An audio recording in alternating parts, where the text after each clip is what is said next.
আজ যে মুভিটি নিয়ে কথা বলবো সেটি 2019 সালে মুক্তিপ্রাপ্ত ইন্দোনেশিয়ান হরর মুভি। মুভিটির নাম সাতু সুরো। সাতু সুরো হচ্ছে জাপানি ক্যালেন্ডারের মতে বছরের প্রথম দিন। আবার এই দিনে ইসলামিক ক্যালেন্ডারের মতে সাতু সুরোর দিনেই মুহররম মাস শুরু হয় এবং মুসলিম জাতিদের মতে মুহররম মাসকে পবিত্র বলে মনে করা হয়। আবার এই দিনেই সাতু সুরোর দিনটিকে অনেক অভিশপ্তও বলে অনেকে, কারণ তাদের মতে এই দিনে আত্মারা সবচেয়ে বেশি শক্তিশালী হয়ে ওঠে এবং অশুভ শক্তির প্রভাবে মানুষকে মেরে ফেলতেও পারে। তো চলুন বেশি দেরি না করে ভিডিও শুরু করা যাক।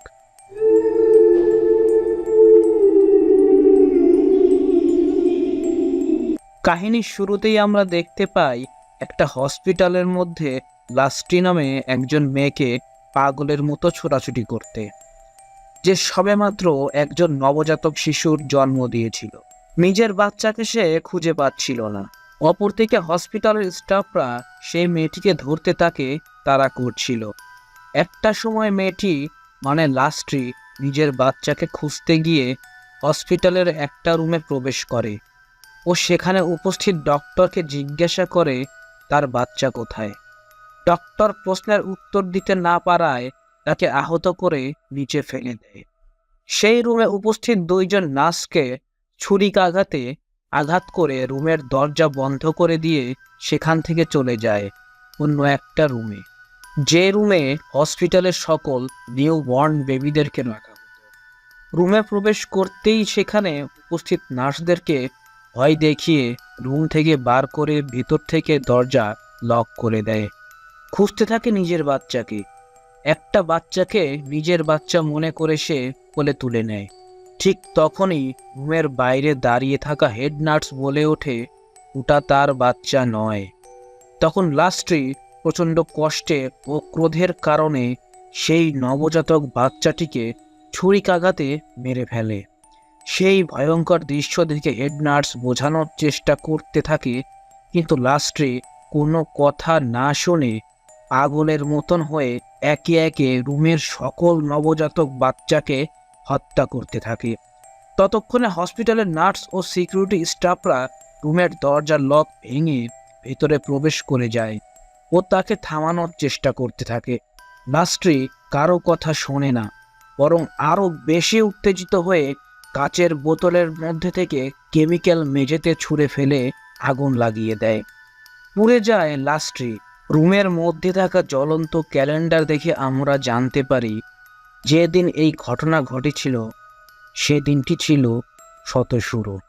এরপর কাহিনী বর্তমানে চলে আসে, যেখানে আমরা বায়ু নামে এক লেখককে দেখি, যে তার নিজের আঙ্কেলের সঙ্গে দেখা করে কিছু টাকা ধার চাইতে এসেছিল, কারণ তার লেখা বইগুলো সেল একদমই মার্কেটে হচ্ছিল না। অপরদিকে তার স্ত্রী প্রেগনেন্টও ছিল। সেই উদ্দেশ্যে বায়ু তার স্ত্রীর জন্য একটা বাড়ি ভাড়া করতে চেয়েছিল। সব কথা শুনে আঙ্কেল বলেন, শহরের বাইরে আমার একটা বাগান বাড়ি আছে, তোমরা চাইলে সেখানে থাকতে পারো।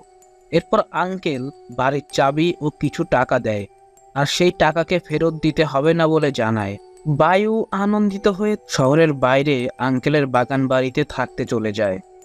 অ্যাডিন্ডার জঙ্গলে ঘেরা গ্রাম্য নিরিবিলি পরিবেশে সুন্দর এবং বড় বাড়ি দেখে খুবই খুশি হয়ে যায়। তারপর তারা দুজনে মিলে নতুন বাড়িতে তাদের জিনিসপত্র গোছাতে শুরু করে। সেই সময় বায়ু তার আঙ্কেলের একটা পুরনো অ্যালবাম খুঁজে পায়, যেখানে আঙ্কেলের বন্ধুদের ছবির মধ্যে লাস্ট্রির ছবিও দেখা যায়, যে মেয়েটি কাহিনীর শুরুতে আগুনে পুড়ে মারা যায়। এরপর কথার মাঝে ডেলিভারির প্রসঙ্গে উঠে এলে বায়ু অ্যাডিন্ডাকে বলে তাদের বাড়ির কাছেই একটা হসপিটাল আছে, তাই কোনো অসুবিধা হলেই আমাকে জানাবে, আমরা খুব সহজেই সেখানে পৌঁছাতে পারবো। পরদিন ভোরে বায়ু বুক পাবলিশারের সঙ্গে মিটিং করতে চলে যায়। অপরদিকে অ্যাডিন্ডা তখন বাড়িতে একাই ছিল।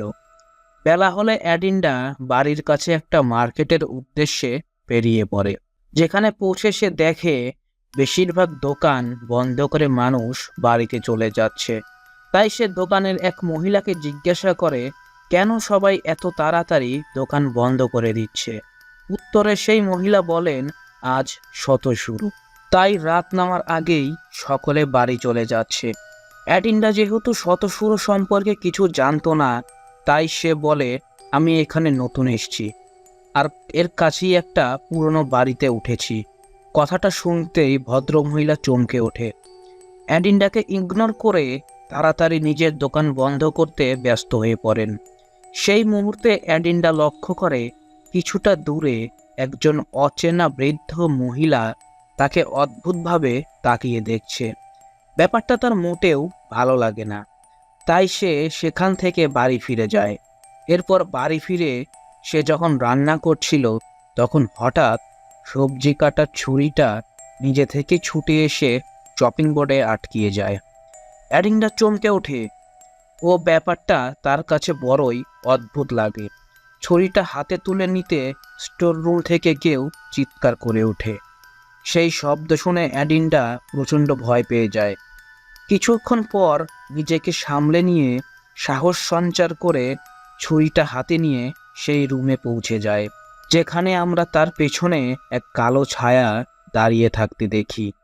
এরপর রাত হলে বায়ু যখন বাড়ি ফেরে, তখন সে দেখে সারা বাড়িতে লাইট অফ। অ্যাডিন্ডা কোথাও নেই। তাই সে একটা মোমবাতি জ্বালিয়ে অ্যাডিন্ডাকে খুঁজতে থাকে।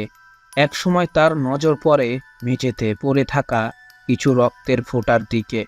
রক্তের ফোঁটা লক্ষ্য করে সে স্টোর রুমের দিকে এগিয়ে যেতেই সে দেখে অ্যাডিন্ডাকে কেউ ভয়ানকভাবে হত্যা করেছে আর তার পেট কেটে তাদের বাচ্চাটিকে বের করে নিয়েছে।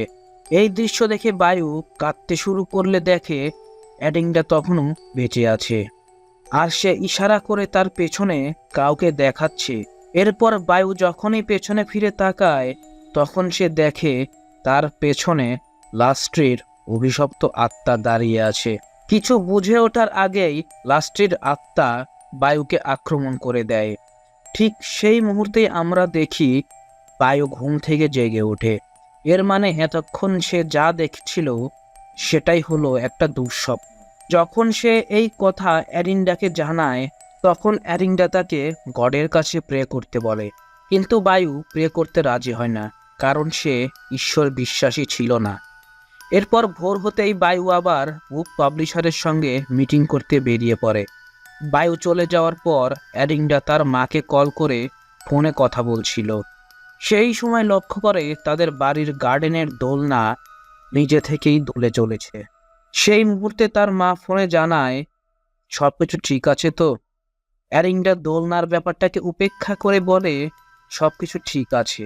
অপরদিকে তখন বায়ু তার পাবলিশারদের সঙ্গে কথা বলছিল, যেখানে পাবলিশারদের বক্তব্য ছিল তার লেখা বইগুলো আর মার্কেটে বিক্রি হচ্ছে না, সেই জন্য তাকে হরর স্টোরির ওপর বই লিখতে হবে, তবেই তারা লাভবান হবে। এদিকে অ্যাডিন্ডা তখন বাড়িতে ঘুমিয়েছিল। হঠাৎ বমি পাওয়ায় তার ঘুম ভেঙে যায়। সে তখন বিছানা ছেড়ে সিঙ্কের দিকে এগিয়ে যায়। এরপর বমি করতে গেলে তার মুখের ভেতর থেকে রক্তের সঙ্গে কিছু চুল ও 3টে ধারালো ব্লেড বেরিয়ে আসে। সেই দৃশ্য দেখে অ্যাডিন্ডা প্রচণ্ড ভয় পেয়ে যায়। কি করবে কিছুই বুঝে উঠতে পারে না। ঠিক সেই মুহূর্তে পুনরায় বমি করতেই গেলে তার মুখের ভেতর থেকে বেরিয়ে আসে একটা সদ্য জন্মানো মৃত বাচ্চা। তখনই সে আয়নায় দেখে কালো পোশাক পরনে 3জন ভয়ঙ্কর আত্মাকে তার পিঠের পেছনে দাঁড়িয়ে থাকতে, যারা তাকে ধরে রেখেছিল। এরপর আমরা দেখি অ্যাডিন্ডা ঘুম থেকে জেগে উঠেছে। এর মানে বায়ুর মতন সেও একটা দুঃস্বপ্ন দেখছিল। কিছুক্ষণ পর তার পেটে যন্ত্রণা শুরু হয়। সে তখন বায়ুকে মেসেজ করে জানায়। বায়ু অ্যাডিন্ডার মেসেজ পেতেই বাড়িতে ফিরে আসে আর তাকে নিকটবর্তী হসপিটালে নিয়ে যায়। হসপিটালে উপস্থিত 2জন নার্স বায়ুর কথা শুনে অ্যাডিন্ডাকে একটা হুইল চেয়ারে বসিয়ে ভেতরে নিয়ে চলে যায়। এদিকে বায়ু হসপিটালের কাউন্টারে দাঁড়িয়ে ফর্ম ফিল আপ করার সময় দেখে দেয়ালে ঝুলানো ঘড়িটাতে 3:12 হয়েছে, কিন্তু তার হাত ঘড়িতে আসল সময় দেখাচ্ছে 8:15। তখন সে মনে করে হসপিটালের ঘড়িটা হয়তোবা নষ্ট হয়ে গিয়েছে। সেই কথা ভেবে বায়ু অ্যাডিন্ডার সঙ্গে দেখা করতে ভিতরে চলে যায়। সেখানে পৌঁছালে উপস্থিত ডাক্তার বায়ুকে জানায়, আপনি সঠিক সময়ে আপনার স্ত্রীকে হসপিটালে নিয়ে এসেছেন, কিন্তু স্ত্রীর ডেলিভারির হতে এখনও 4 থেকে 5 ঘন্টা বাকি আছে। এই কথা বলে ডাক্তার সেখান থেকে চলে যেতেই অ্যাডিন্ডা বায়ুকে বলে, ডেলিভারি হয়ে যাওয়ার পর আমরা আর ওই বাড়িতে ফিরে যাব না, কারণ সেখানে অদ্ভুত কিছু আছে, আর ওখানে থাকতে আমার ভালো লাগে না। সেই কথা শুনে বায়ু বলে, তুমি চিন্তা করো না, আমরা যত তাড়াতাড়ি সম্ভব সেই বাড়ি থেকে চলে যাব। তারপর বায়ু নিজেদের জিনিসপত্র গোছানোর জন্য বাড়ির উদ্দেশ্যে রওনা হয়। এদিকে তখন হসপিটালে অ্যাডিন্ডা জানালার কাচের বাইরে একজন নার্সকে দাঁড়িয়ে থাকতে দেখে, যে নার্সকে আমরা কাহিনীর শুরুতে দেখেছিলাম। আজ থেকে অনেক বছর আগে সেই নার্স লাস্ট্রিকে বুঝিয়ে শান্ত করার চেষ্টা করেছিল। এরপর সেখানে এক ডক্টর এসে উপস্থিত হয়, যাকে লাস্ট্রি প্রথম আঘাত করেছিল। এর থেকে আমরা বুঝতে পারি এটা আসলে সেই হসপিটাল যেখানে শত দিনে লাস্ট্রি আগুনে পুড়ে মারা গিয়েছিল। কিছুক্ষণ পর হঠাৎ সেই ডক্টরটি কোনো কারণ ছাড়াই নিজের মাথা রুমের দেয়ালে জোরে জোরে ঠুকতে থাকে এবং তার কপাল ফেটে রক্ত বের হলে সে সেই রুম থেকে চলে যায়। ঠিক সেই মুহূর্তে হসপিটালে লোডশেডিং হয়ে যায়। কয়েকটা এমার্জেন্সি লাইট শুধু জ্বলে থাকে। অ্যাডিনটা প্রচণ্ড ভয় পেয়ে নার্সকে ডাকতে অপারেশনের রুম থেকে বেরিয়ে পড়ে, কিন্তু অনেক ডাকাডাকির পরেও সেখানে কোনো নার্স আসে না। এরপর সে আরও কিছুটা এগোলে একটা রুমের ভেতরে দুইজন নার্সকে জড়বস্তুর মতন দাঁড়িয়ে থাকতে দেখে। কথা বলতেই রুমের ভেতরে পৌঁছালে হঠাৎ রুমের দরজা বন্ধ হয়ে যায়।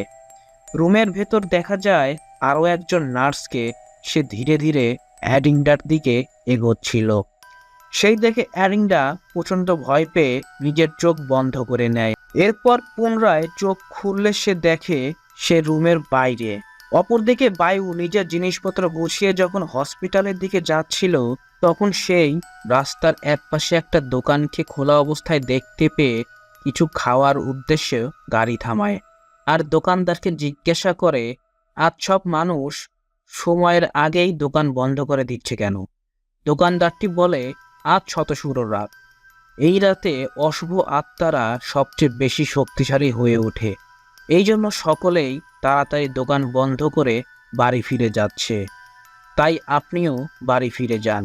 সেই কথা শুনে বায়ু জানায় তার স্ত্রীর পাশেই একটা হসপিটালে অ্যাডমিট আছে, কারণ আজ তার ডেলিভারি হবে। তখন দোকানদারটি সেই কথা শুনে অবাক হয়ে যায়। সে বলে, এখানে আশেপাশে তো কোনো হসপিটাল নেই, আর যে হসপিটালের কথা আপনি বলছেন সেটা তো অনেক বছর আগেই বন্ধ হয়ে গিয়েছে। সেই কথা শুনে বায়ু অবাক হয়ে যায়। সেই দোকান ছেড়ে হসপিটালের দিকে গাড়ি নিয়ে ছুটে যায়। হসপিটালের সামনে পৌঁছাতেই সে চমকে ওঠে, আর সে বুঝে যায় দোকানদারটি তাকে মিথ্যা কথা বলেনি, কারণ যেই হসপিটালকে কিছুক্ষণ আগেই সে নতুন অবস্থায় দেখেছিল, এটা সেটাই একটা পরিত্যক্ত রূপ ধারণ করে নিয়েছে। এরপর বায়ু টর্চ হাতে করে অ্যাডিন্ডাকে খুঁজতে সেই পরিত্যক্ত হসপিটালের ভেতরে প্রবেশ করে। অপরদিকে তখন অ্যাডিন্ডা সেই পরিত্যক্ত জায়গাটিকে একটা হসপিটাল বলেই মনে করছিল। এর মানে সে তখনও আত্মাতের জগতেই বিচরণ করছিল। এরপর অ্যাডিন্ডা হসপিটালের নার্স ও ডাক্তারকে খুঁজতে গেলে সেখানে একজন পরিচ্ছন্ন কর্মীকে দেখতে পায়, যার ধর থেকে মাথা কাটা অবস্থায় ঝুলে পড়েছিল। সেটা দেখে অ্যাডিন্ডা ভীষণ ভয় পেয়ে চিৎকার করতে করতে সেখান থেকে পালিয়ে যায়। অন্যদিকে বায়ু অ্যাডিন্ডার চিৎকারের শব্দ শুনতে পেলেও তাকে দেখতে পায় না। এরপর বায়ু সেই শব্দকে অনুসরণ করে একটা রুমে পৌঁছে যায়, যেখানে সে একটা দরজার পেছনে আধা পোড়া মৃতদেহকে পড়ে থাকতে দেখে। সে দেখে সেখান থেকে পালাতে গেলে হঠাৎ তার সামনে সেই আধা পোড়া মৃতদেহটা এসে দাঁড়িয়ে পড়ে। সে সেখান থেকে কোনো রকমে পালিয়ে অন্য একটা রুমের মধ্যে নিজেকে বন্ধ করে নেয়। অন্যদিকে অ্যারিন্ডা লাস্ট্রির আত্মাকে দেখতে পেয়ে ভয়ে পালাতে থাকে। একসময় সে পালিয়ে পোস্টমর্টম রুমে পৌঁছে যায়, আর ওখানে তার হাতে লেগে একটা কাচের গ্লাস মেঝেতে পড়ে ভেঙে যায়। তৎক্ষণাৎ কাঁচ ভাঙার শব্দ শুনতে পেয়ে রুমের মধ্যে থাকা সকল মৃতদেহগুলো জেগে উঠে অ্যারিন্ডা সেগুলো দেখে সেখান থেকেও পালিয়ে যায়। এরপর সে লাস্ট্রির মনুষ্য দেহ দেখতে পায়, যে নিজের আনবর্ন বেবির সঙ্গে কথা বলছিল। এরপর অ্যারিন্ডা যখন তার কাছে এগিয়ে যায়, তখন সে এক ভয়ঙ্কর রূপ ধারণ করে অ্যারিন্ডাকে ভয় দেখাতে থাকে। অ্যারিন্ডা মেঝেতে পড়ে যায়, আর লাস্ট্রি অ্যারিন্ডার পেটে থাকা বাচ্চাটিকে মারতে নিজের হাত স্পর্শ করতেই সে তার চোখের সামনে অতীতে ঘটে যাওয়া কিছু দৃশ্যকে দেখতে পায়, যেখানে সে দেখে কায়াকো নামে এক সংগঠন যারা শয়তানের পুজো করত, তাদের কিছু সদস্যরা ডাক্তারের সঙ্গে মিলে তারা বাচ্চার ওপর কালো জাদু করেছিল। তারা চেয়েছিল শয়তানকে লাস্ট্রির বাচ্চার শরীরে প্রবেশ করাতে, কিন্তু তাতে তারা সফল হতে পারেনি, কারণ জন্মের আগেই লাস্ট্রির বাচ্চা মারা গিয়েছিল। এরপর হসপিটালের কিছু অশুভ আত্মারা মিলে অ্যারিন্ডাকে ডেলিভারি করানোর জন্য নিয়ে যায়। এরপর বায়ু সেই আধমরা পচা দেহটাকে তার হাত থেকে নিজেকে বাঁচাতে রুমের ভাঙা ছাদের অংশ দিয়ে পালাতে গেলে অন্য একটা রুমের মধ্যে পড়ে গিয়ে জ্ঞান হারায়। সেই সময় সে একটা স্বপ্ন দেখে, যেখানে তার বাবা বলছিলেন, তোমার জন্ম নেওয়ার সময় আমি এক কায়াকো গোষ্ঠীকে কথা দিয়েছিলাম তোমাকে তাদের হাতে তুলে দেব, কিন্তু তোমার শারীরিক দুর্বলতার কারণে সেটা সম্ভব হয়নি। তখন সে গোষ্ঠীর লোকেরা বলেছিল, যদি আমার পরিবারের আবারও কোনো সন্তানের জন্ম হয় তাহলে তারা তাকে কেড়ে নেবে। ঠিক সেই মুহূর্তে বায়ু জ্ঞান ফিরে পায়, অ্যারিন্ডা শব্দ শুনতে পায়। অন্যদিকে অ্যারিন্ডা একটা বাচ্চার জন্ম দেয়। সে বাচ্চাটিকে কেড়ে নিতে হসপিটালের সকল আত্মারা ধীরে ধীরে এগিয়ে আসতে থাকে। কিছুক্ষণ পর রুমের মধ্যে সেই ভয়ঙ্কর দেখতে বৃদ্ধ মহিলাটি জ্বলন্ত মশাল হাতে উপস্থিত হয়, যার সঙ্গে অ্যারিন্ডার পূর্বে দেখা হয়েছিল মার্কেটে। সে উপস্থিত অশুভ আত্মাদেরকে লক্ষ্য করে মুঠো মুঠো কিছু একটা জিনিস ছুঁড়ে দিতে থাকে, যে কারণে আত্মারা আগুনের ফুসলিঙ্গের মতো ছড়িয়ে পড়ে অদৃশ্য হয়ে যায়। এরপর বৃদ্ধ মহিলা অ্যারিন্ডা ও তার নবজাতক শিশুটিকে আত্মাদের হাত থেকে বাঁচিয়ে সেখান থেকে বেরিয়ে আসার চেষ্টা করতে থাকে। সেই সময় অ্যারিন্ডা তার স্বামী বায়ুকে খুঁজে পায়, আর তারা তখন একে অপরকে দেখতেও পাচ্ছিল। তারপর তারা সকলে মিলে সেখান থেকে পার হতেই যাবে, এমন সময় ওখানে লাস্ট্রির অভিশপ্ত আত্মা চলে আসে, যে অ্যারিন্ডার কাছ থেকে তার বাচ্চাকে কেড়ে নিয়ে হত্যা করার চেষ্টা করছিল, কিন্তু অদৃশ্য শক্তির কারণে সে তার বাচ্চাটিকে কেড়ে নিতে ব্যর্থ হয়। তখন লাস্ট্রির অভিশপ্ত আত্মা বায়ুকে আক্রমণ করে তার শরীরকে পজেস্ট করে নিয়ে অপরদিকে অ্যারিন্ডা সেখানে পালিয়ে ও অন্য একটা রুমে গিয়ে লুকিয়ে পড়ে। তারপর পজেস্ট বায়ু যখন অ্যারিন্ডাকে মারতে যায়, তখন ওই বৃদ্ধ মহিলাটি তার অলৌকিক শক্তি দ্বারা বায়ুকে মেরে অজ্ঞান করে দেয়। সে কারণে লাস্ট্রি আর কিছুই করতে পারে না। এরপর বৃদ্ধ মহিলা অ্যারিন্ডার কাছে পৌঁছে তাকেও মেরে অজ্ঞান করে দেয়। পরদিন ভোরে যখন বায়ু ও অ্যারিন্ডার চেতনা ফিরে পায়, তখন তারা বুঝতে পারে সে বৃদ্ধ মহিলাটি তাদের বাচ্চাকে সঙ্গে নিয়ে পালিয়ে গিয়েছে। এরপর তারা দুজনে হতাশ হয়ে সেখান থেকে চলে যেতে লাগলেই হঠাৎ তার কাছেই কোনো একটা বাচ্চার কান্না শব্দ শুনতে পায়। সেই শব্দকে অনুসরণ করলে তারা পৌঁছে যায় সেই বৃদ্ধ মহিলাটির কাছে, যে তাদের বাচ্চার উপর এক রকমের রিচুয়ালস করছিল।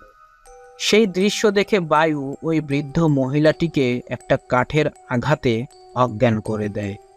তার নিজের বাচ্চাকে সাথে করে সেখান থেকে চলে যায়। তাদের চলে যাওয়ার কিছুক্ষণ পর ওই বৃদ্ধ মহিলাটি চেতনা ফিরে পায় আর পাগলের মতো নাচতে থাকে।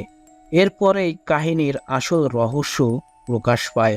আসলে ওই বৃদ্ধ মহিলাটি কায়াকো গোষ্ঠীর একজন সদস্য ছিলেন, যে কল করে কাউকে বলছিল রিচুয়ালস সফল হয়েছে, ডেমনকে একটা বাচ্চার শরীরের মধ্যে প্রবেশ করানো হয়ে গিয়েছে।